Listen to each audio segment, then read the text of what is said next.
हमारा यहाँ नया चैप्टर है नींव यानी फाउंडेशन। तो हमने सबको पता है फाउंडेशन क्या होती है। नींव सबने डलती हुई देखी हुई है। मकान बनते हैं या फिर हमारा पुल वगैरह बनती हैं, कहीं पे भी कोई भी स्ट्रक्चर होता है सबसे पहले उसमें फाउंडेशन बनाई जाती है यानी नींव बनाई जाती है। नींव का काम क्या होता है, उद्देश्य क्या होते हैं।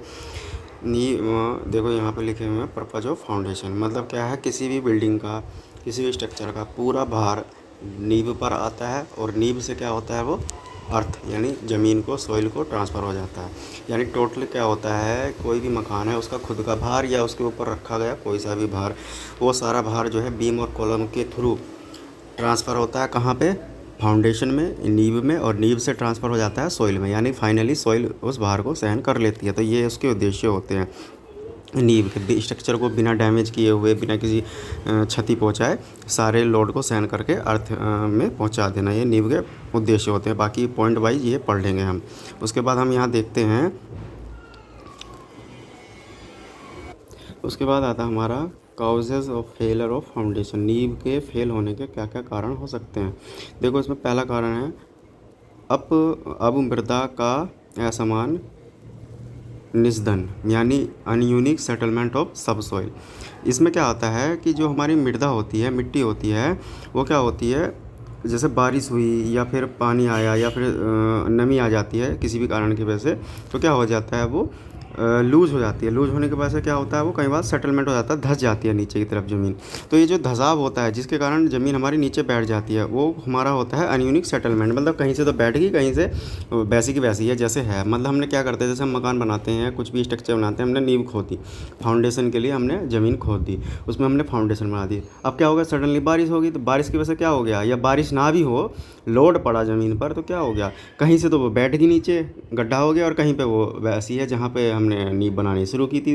तो इसको बोलते हैं अनयूनिक सेटलमेंट। मतलब कहीं से सेट होगी, कहीं से नीचे धंस गई, और कहीं से हमारा क्या है, ज़मीन वहीं के वहीं रहेगी जहाँ पे हमने नींव बनानी शुरू की थी। तो इसको बोलते हैं अनयूनिक सेटलमेंट। ऐसी कंडीशन में क्या होता है, नींव कई बार फेल हो जाती है, मतलब जब नीचे से ज़मीन ही निकल गई तो टूट जाएगा हमारी फाउंडेशन जो भी हमने बनाई है। दूसरा होता है चिनाई का असमान निस्दन, मतलब अनयूनिक सेटलमेंट ऑफ मैसनरी। मतलब कई बार तो चिनाई भी हमारी, अगर हमने उसमें सही से बॉन्ड वगैरह नहीं दिए हैं, उसमें जो हमारे क्लोजर्स वगैरह हैं वो सही नहीं दिए हैं, हमारा जो हमने मैसनरी की है, चिनाई गलत तरीके से की गई, यानी जॉइंट के ऊपर जॉइंट दे दिया, तो क्या होगा, दीवार ईजिली फट जाती है ऐसी कंडीशन में। और इन चीज़ों से बचने के लिए हम क्या करते हैं, बॉन्ड और क्लोजर का यूज करते हैं, ताकि जॉइंट के ऊपर जॉइंट ना आए और सारे जॉइंट हमारे अलग अलग रहें, जिससे कि दीवार हमारी फटने से बच जाए। तो कई बार क्या होता है, अगर हमने चिनाई में ये ध्यान नहीं रखा तो दीवार हमारी फट जाती है। तीसरा नंबर आता है इसमें अब मृदा आर्द्रता का कम होना, यानी विड्रॉल ऑफ सब सॉइल मॉइस्चर। मतलब क्या होता है, देखो ज़मीन जब अगर हमने गीली मिट्टी में, गीली ज़मीन में हमने फाउंडेशन बना दी, तो गीली में क्या होता है, ज़मीन हमारी फैली हुई होती है, कोई भी चीज़ गीली होकर के फैलती है, लेकिन जब वो सूखती है तो वो सिकुड़ती है। तो मान लीजिए हमने गीली मिट्टी में हमने फाउंडेशन बना दी, अब जब वो सूखेगी कभी, उसका मॉइस्चर जब ख़त्म होगा, कम होगा, तो क्या होगा, वो सिकुड़ने लगेगी। सिकुड़ने पे क्या होता है, उसमें क्रैक आ जाते हैं, कई बार ज़मीनें फट जाती हैं। देखा होगा आपने, मिट्टी अगर गीली होती है तो वो हमें प्लेन सरफेस लगता है, लेकिन जब वो सूख जाती है तो उसमें क्रैक पड़ जाते हैं, दरारें पड़ जाती है। ऐसी कंडीशन को में क्या होता है, हमारा नींव फेल होने के चांसेस बढ़ जाते हैं। दूसरा होता है लेटरल स्केप ऑफ सब सॉइल। मतलब लेटरल स्केप सब सॉइल, मतलब इस कंडीशन को ऐसे समझिए कि जैसे हमने मकान स्ट्रक्चर हमारा ऐसी जगह बना हुआ है जिसकी एक तरफ तो गहराई है और एक तरफ ऊंचाई है। मतलब एक तरफ दीवार के पूरी की पूरी गहराई है, कोई सपोर्ट नहीं है, और दूसरी तरफ क्या है, ऊंचा है। तो ऐसी कंडीशन में क्या होता है, मकान गहराई की तरफ खिसकने लगता है दबाव के कारण, लेटरल दबाव के कारण, यानी क्षैतिज समझिए या तिरछे दबाव के कारण क्या होता है, वो गहराई की तरफ खिसकने लगता है। तो इस कंडीशन में भी हमारी कई बार क्या होता है, नींव फेल हो जाती है। उसके बाद पाँचवा आता है अधिसंरचना का पार्श्व दबाव, यानी क्या, lateral thrust of super structure. यानी क्या होता है कि जब हमने मकान हमारा ऊंचा बना हुआ होता है, कई मंजिलें बनी होती हैं, तो जैसे कि हमारा क्या होता है, आंधी तूफान चल रहे हैं या बार बार हवाएं चलती हैं, बारिश होती हैं, तो उससे क्या होता है, एक लोड पड़ता है ज़मीन पर, क्योंकि सारा लोड तो ज़मीन को नींव को ही सहना होता है। तो जब मान लीजिए तेज़ हवाएं चल रही हैं, भूकंप आ रहा है या तेज़ बारिश होती है, उसकी वजह से भी दबाव पड़ता है, तो क्या होता है, बर्फ़ पड़ती है ज़्यादा, उसकी वजह से क्या होता है, फाउंडेशन पर कई बार ज़्यादा दबाव पड़ता है। अगर आपने फाउंडेशन प्रॉपर डिज़ाइन नहीं की है, तरीके से नहीं बनाई हो, तो क्या होगा, इस कंडीशन में वो फेल हो जाता है। देखो अब आता है अगला टॉपिक हमारा आता है बियरिंग कैपेसिटी ऑफ सॉइल, मिट्टी की धारण क्षमता। ये क्या होती है, अधिकतम भार जो मिट्टी अपने इकाई क्षेत्रफल पर बिना फटे, बिना प्रभव या फेल हुए सह सकती है, यानी बिना किसी प्रॉब्लम के मिट्टी इसको इजीली सह सकती है। इस भार को इस कैपेसिटी को, धारण क्षमता को बोलते हैं मिट्टी की धारण सामर्थ्य, यानी सेफ बियरिंग कैपेसिटी। बिना किसी प्रॉब्लम के, बिना किसी कटे फटे सेटलमेंट के मिट्टी जब किसी भी लोड को सहन कर सकती है, तो उस लोड को क्या बोलते हैं, मिट्टी की धारण क्षमता। और उसके बाद आती है safe bearing capacity. Safe bearing capacity हमेशा बियरिंग कैपेसिटी से कम होती है, यानी कि सेफ का मतलब होता है बिना और किसी दिक्कत के, कि हम जिसमें ये मान के चलें कि यहाँ पर तो बिल्कुल फेल होना ही नहीं है। जैसे कि मान के चलिए कि आपकी कैपेसिटी 25 किलो वज़न उठाने की है, लेकिन अगर मैं आपको कहूँ कि 20 किलो वज़न उठाइए, तो आपके लिए क्या हो जाएगा, सेफ बियर हो जाएगा। सेफ बियरिंग कैपेसिटी आपकी हो जाएगी 20 किलो, यानी कि आपकी कैपेसिटी तो 25 किलो वज़न उठाने की है। आप क्या कर सकते हो, 25 किलो वज़न एक बार में उठा सकते हो, लेकिन मैं आपको देता हूँ सिर्फ 20 किलो वज़न उठाने को। तो ये 25 किलो वज़न तो आपकी क्या है, बियरिंग कैपेसिटी है। और लेकिन हमारी जो मैंने 20 किलो वज़न आपको बोला, वो क्या हमारी सुरक्षित धारण शक्ति या सामर्थ्य, यानी सेफ बियरिंग कैपेसिटी। तो ऐसी मिट्टी का होता है, अगर मिट्टी हमारी 100 किलो लोड को सह सकती है, लेकिन अगर हम उस पर 80 किलो लोड डाल रहे हैं जो कि कम है हमारा 100 से, तो वो क्या होती है, सेफ बियरिंग कैपेसिटी। यानी इसमें क्या था कि वो लोड जो बिना किसी कटे फटे या सेटलमेंट के ईजिली सह सकती है, और उसमें क्या होता है, उसको फैक्टर ऑफ सेफ्टी से भाग दिया जाता है। एक फैक्टर ऑफ सेफ्टी होता है कि मतलब जैसे 1.5, 1.7 या 2.0 एक फैक्टर ऑफ सेफ्टी डिज़ाइन में लिया जाता है, जो इसलिए लिया जाता है ताकि जो कि सामर्थ्य को कम डिज़ाइन करें। यानी कहने का मतलब है कि जैसे कि 100 किलो वजन उठाती है, तो अगर फैक्टर ऑफ सेफ्टी हम उसमें भाग दे देते हैं, तो क्या होता है, उस भाग के कारण क्या होता है, उसकी बियरिंग कैपेसिटी जो डिज़ाइन में आएगी वो 100 किलो से कम आएगी। तो क्या होगा, हमारी वजन तो उठा सकती है 100 किलो, लेकिन हम जो डिज़ाइन करके देंगे हम वो हमारी उससे कम में होगी, तो हम उतना ही वजन डालेंगे उस पर। यानी मान लीजिए 80 आया, 75 आया, तो हम 80-75 ही डालेंगे। तो क्या होगा, फेल कभी होगा ही नहीं, वो उसका डिज़ाइन कभी फेल नहीं होगा। इसलिए हमारा फैक्टर ऑफ सेफ्टी को यूज़ किया जाता है। देखो यहाँ एक फॉर्मूला दिया हुई है कि ये दूसरे शब्दों में जहाँ पे लिखा हुआ धारण सामर्थ्य, जहाँ पे लगेगा वास्तविक धारण सामर्थ्य भाग दिया हुआ है फैक्टर ऑफ सेफ्टी। तो ये फैक्टर ऑफ सेफ्टी 2 से 3 लिया जाता है हमारा फाउंडेशन के केस में, और अदर केसेस में हमारा 1.5 से 2 भी लिया जाता है। लेकिन फ़िलहाल हम धारण क्षमता में ये वाला फॉर्मूला याद भी रखोगे आप, एग्ज़ाम में पूछ लिया जाता है। उसके बाद अगला टॉपिक हमारा आता है लोड। जो भार होते हैं वो कितने तरह के होते हैं। पहला होता है चल भार, दूसरा अचल भार, तीसरा वायु भार यानी विंड लोड, और उसके आता है स्नो लोड, हिम लोड। चल भार क्या होता है, वो भार जो उस पर किसी भी स्ट्रक्चर पे हमारा आता है चला जाता है, मतलब परमानेंट नहीं रखा रहता।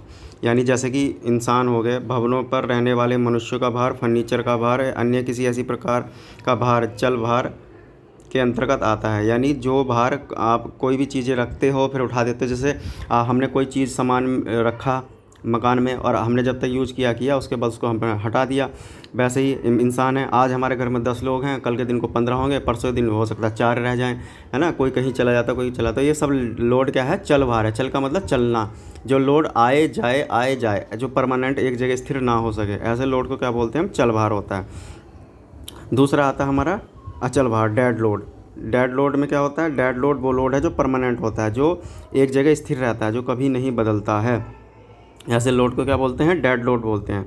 इसमें क्या होता है, जैसे जो हमारी मकान बना उसका खुद का भार, सबसे पहले तो खुद का भार होता है। भाई मकान बनाने में ईंटें लगती हैं, सीमेंट, सरिया, बजरी सब कुछ लगता है, तो इनका खुद का भी तो भार होता है। तो सबसे पहले तो डेड लोड में यही भार आता है। उसके बाद क्या आता है, जो सीलिंग लगा देते हैं हम, तरह तरह की डिज़ाइन की सीलिंग आती हैं, मशीनें आती हैं, दीवारें हैं हो गई, ये फर्श आदि, इनका जो भार होता है वो सब किस में आता है, डेड लोड में आता है।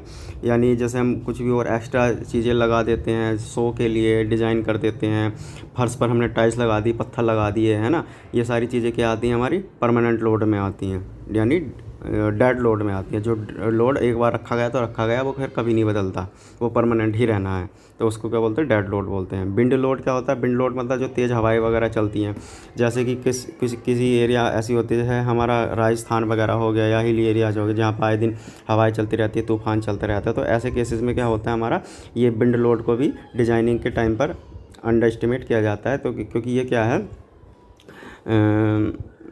इसका भी बहुत ज़्यादा प्रभाव पड़ता है, यानी तेज़ हवाएं अगर चलती है तो मकान को उस तरह से डिज़ाइन किया जाता है तो तेज़ हवाओं के प्रभाव को सह सके, ऐसा ना हो कि तेज़ हवाएं चली मकान आपका उखड़ गया।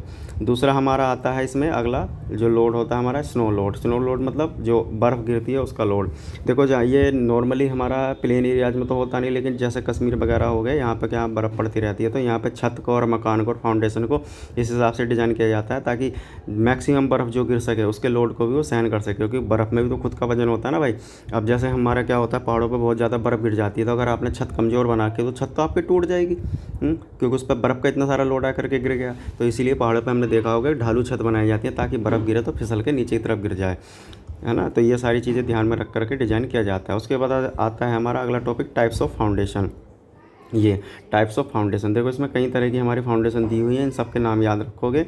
और इसमें से क्या होता है, कोई सी फाउंडेशन एग्ज़ाम में पूछ ली जाती है, उसका चित्र बनाने के लिए आ जाता है या चित्र पहचानने के लिए आ जाता है। इसमें पहले टाइप्स की फाउंडेशन हमारी दी हुई है, पैड़ीदार नींव यानी स्टेप्ड फाउंडेशन।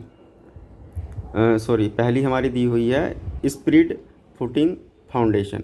देखो इसमें क्या है, स्प्रिड फुटिंग फाउंडेशन में देखो यहाँ पे पहला वाला ये दिखाया हुआ है, इसमें जो कि नॉर्मली बनती है हमारे प्लेन एरियाज़ में, घरों में, मकानों में, यही वाली फाउंडेशन का हम यूज़ करते हैं। इसमें क्या होता है, नीचे की तरफ कंक्रीट का एक ब्लॉक बनाते हैं, उसके बाद चिनाई कर देते हैं और बीच बीच में क्या होता है, खसके दे देते हैं, दोनों तरफ हमारे खसके हैं। देखो ये दिया ना, यहाँ से यहाँ तक पहले दीवार बनाई, उसके बाद क्या है, खसका दिया, फिर ऊपर की तरफ बनाई, उसके बाद फिर खसका दिया, ऊपर की तरफ पूरी दीवार बना के ले गए। तो आपको इसी तरह एज इट इज़ याद रखनी है, नीचे कंक्रीट का ब्लॉक, उसके बाद खसका दिया और फिर एक और चिनाई की दीवार बनाई, उसके बाद फिर उसको खसका दिया, फिर दीवार बनाई, फिर खसका दिया, फिर ऊपर की तरफ दीवार ले गए।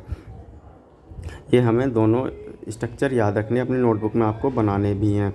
इसमें एक चीज़ आप याद रखोगे, ये वाला फार्मूला, ये फार्मूला कई बार एग्जाम में पूछ लिया जाता है कि ये फार्मूला क्या है, किस लिए यूज किया जाता है। जैसे इसमें लिखा है, फैली पाद नींव की गहराई निम्न सूत्र से ज्ञात की जाती है। यानी कि गहराई का मतलब क्या समझेंगे हम यहाँ पे, ये ग्राउंड लेवल है जहाँ पे लिखा हुआ GL से लेकर के ज़मीन के कितने अंदर तक आप नींव को बनानी है, यानी आपकी जो नींव होगी वो कितनी गहराई तक आपको बनानी है, उसको बोलते हैं डेप्थ ऑफ फाउंडेशन, फाउंडेशन की गहराई। तो वो किस सूत्र से निकलती है, वो इस सूत्र से निकलती है, D = P/W bracket 1 - sine theta भी बोल सकते हैं, फाई भी बोल सकते हैं, अपॉन 1 + साइन थीटा फाई का होल स्क्वायर। जहाँ पे ये है D = नींव की गहराई और P बराबर है मृदा की धारण क्षमता, जो हमने पहले पढ़ी है, बियरिंग कैपेसिटी। उसके बाद है मृदा का घनत्व आ गया, उसके बाद क्या है, मृदा का एंगल ऑफ रप्चर रिपोज। ठीक है, ये सारे क्या होते हैं, हमें डिज़ाइन में हमारे कैलकुलेट किए जाते हैं, लेकिन हमें यहाँ पे सिर्फ क्या ध्यान रखना है, किस फॉर्मूले का ध्यान रखना है, बाकी हमें इन चीज़ों से कुछ नहीं लेना, क्योंकि हमारा यहाँ अकाउंट डिज़ाइन करनी है। ये आपका फॉर्मूला याद होना चाहिए, सिर्फ आपको पहचान के लिए आ जाता है।